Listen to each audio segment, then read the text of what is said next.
আমাদের সেই ষড়যন্ত্র করছে আজকে কারা? ৭১-এর পরাজিত শক্তিরা। তারা চেষ্টা করছে নির্বাচনকে পিছিয়ে দেওয়ার জন্য। তারা চেষ্টা করছে পিআর পদ্ধতি, যে পদ্ধতি কেউ চেনে না, জানে না, বোঝে না। পিআর পদ্ধতির মাধ্যমে কথা বলে বিভিন্ন সময় যখন নির্বাচনের রোডম্যাপ ঘোষণা হয়ে গেছে তারপরেও তারা রাজপথে আন্দোলন করছে। কোনো আন্দোলন করছি গণতন্ত্রের জন্য, গণতন্ত্র রক্ষার জন্য। দীর্ঘ 17 বছর বিএনপি যে আন্দোলনটা করেছে, যে আন্দোলনের মধ্য দিয়ে বিএনপির অনেক নেতা কর্মী শহীদ হয়েছে, শুধু তাই নয়, বিএনপির নেতাকর্মীরা বিভিন্নভাবে কারাগারে নির্যাতিত হয়েছে। তাদের পথ ছিল শুধু একটাই, কোর্টের দরজা।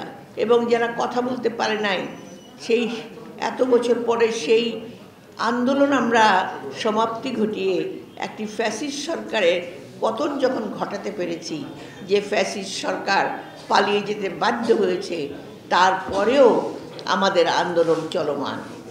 কেন চলমান? সেটা হলো আমাদের কথা ছিল আমরা জনগণের অধিকার ফিরিয়ে দেব। আমরা জনগণের নির্বাচনের মাধ্যমে জনগণের যে মৌলিক অধিকার, ভোট দেওয়ার অধিকার, সেই ভোট দেওয়ার প্রতিশ্রুতি দিয়ে তাদেরকে জবাবদিহিমূলক সরকার গঠনে সাহায্য করব। যে সরকারই আসুক যেন জনগণের সরকার হিসেবে প্রতিষ্ঠিত হয়। কেন আমাদের এই লক্ষ্যটা ছিল? এই লক্ষ্যটা আপনারা দেখেছেন, 17 বছর একটি ফ্যাসিস্ট সরকার সমস্ত গণতান্ত্রিক প্রতিষ্ঠানগুলোকে ধ্বংস করে দিয়েছিল। তারপরে আপনারা দেখেছেন সেই শহীদ জিয়া, সেই তখন বাকশাল প্রতিষ্ঠিত হওয়ার পরে এক বহুদলীয় গণতন্ত্র প্রতিষ্ঠা করেছিলেন শহীদ জিয়া। দেশের নেত্রী বেগম খালেদা জিয়া তারপরেও যখন আবার স্বৈরাচারের আগমন হয়, সেই সময় দেশের নেত্রী বেগম খালেদা জিয়া তিনি সেই গণতন্ত্রকে আবার প্রাতিষ্ঠানিক রূপ দিয়েছিলেন। তারপরে আবারও গণতন্ত্র ধ্বংস করে একটি ফ্যাসিস্ট সরকার সমস্ত গণতান্ত্রিক প্রতিষ্ঠানকে ধ্বংস করে বাংলাদেশের মানুষের বুকের রক্ত চুষে তাদেরকে নিপীড়ন করে তারা ক্ষমতায় থাকার চেষ্টা করেছে। সেইখানে আন্দোলনে আপনারা সফল হয়েছেন, সফল হয়েছে আমরা, আপনারা, এদেশের জনগণ, এদেশের শ্রমিক, এদেশের শিশু, এদেশের নারীরা সকলে মিলে একযোগে কাজ করে, এদেশের ছাত্র জনতা সবাই মিলে কাজ করে সেই আন্দোলনে সেই রক্তস্নাত আমরা সেই জুলাই গণ অভ্যুত্থানের মধ্য দিয়ে আমরা সফল হই। কিন্তু তারপরেও আমরা এখনও দেখছি এই গণতন্ত্রের জন্য আমাদের লড়াই করতে হচ্ছে আমাদের সংবিধান সমুন্নত রাখার জন্য, যে সংবিধান আমাদের জাতির অস্তিত্বের পরিচয়। কিন্তু আজকে দেখতে পাচ্ছি আমাদের এই যাত্রাপথে আমরা অনেক বাধা, এখন আমরা একটা কঠিন সময় আমরা পার করছি। কারণ এই কঠিন সময়ের মধ্যে আমরা দেখছি আমরা বড় আশা করে একটি অন্তর্বর্তী সরকার আমরা দিয়েছি। আমরা জানি এই অন্তর্বর্তী সরকারকে দিয়েছি শুধুমাত্র আমাদের জনগণকে ঐক্যবদ্ধ নিয়ে নির্বাচনের মধ্য দিয়ে তারা চলে যাবেন, কাজ করবেন।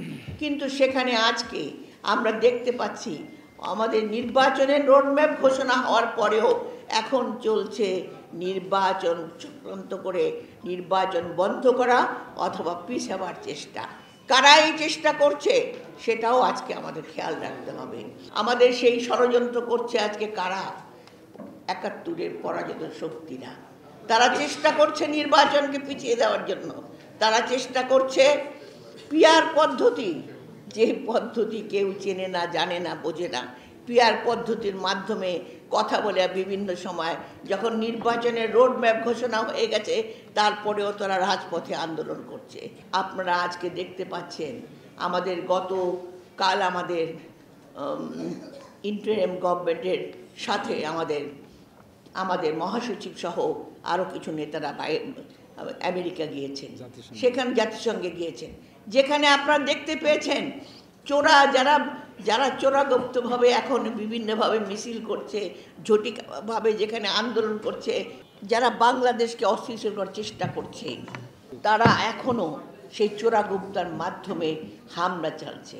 এমনকি বিদেশে নিজের দেশের সম্মান ক্ষুণ্ণ করে চোরাগোপ্তা হামলা দিয়ে তারা চেষ্টা করছে তাদের কলঙ্কিত অধ্যায়টা আরেকবার পরিষ্কার করতে, আরেকবার জনগণের সামনে নিয়ে যায়। তারা এখনো বিশ্বাস করে না যে তারা অন্যায় করেছে, এত রক্ত এত কিছু, কিন্তু এখনো বললে বলে কোথায় আমার সোনার বাংলাদেশ তো সুন্দর ছিল।